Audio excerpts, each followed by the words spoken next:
Bom dia, pessoal.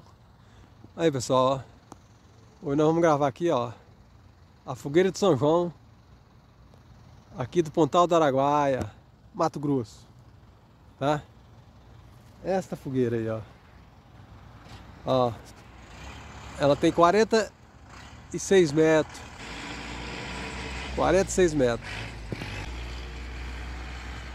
Vai colocar fogo nela agora dia 24, né? Daqui 2 dias, tá bom?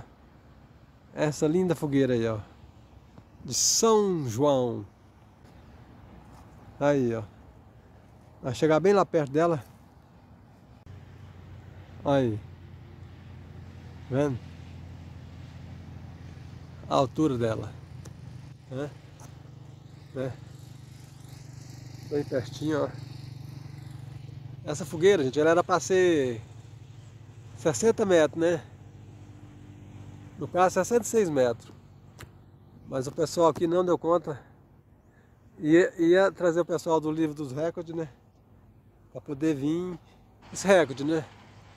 Mas não teve jeito, eles não deram conta de fazer a tempo, né? Para poder pôr fogo nela aí.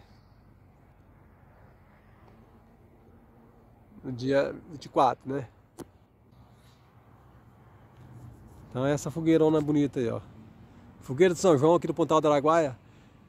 Viu, gente? E parece que ela é a maior do Centro-Oeste, viu?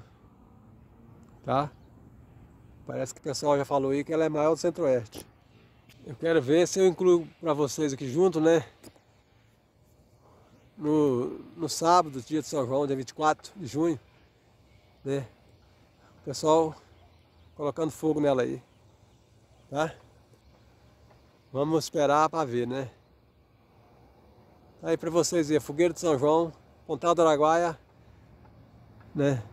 Parece que ela é a maior do Centro-Oeste. Do Mato Grosso também ela é maior, viu? Não tem outra, tá? Aqui por outro ângulo, ó, né? Pra vocês aí, ó. A fogueira de São João, Pontal do Araguaia, Mato Grosso. É linda ela, né?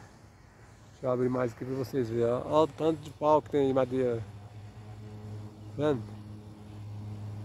Eu acredito que seja eucalipto, hein, gente, que estão queimando aí, que vão queimar aí, né? Ó, é a fogueira de São João. Essa aqui tem 46 metros aí.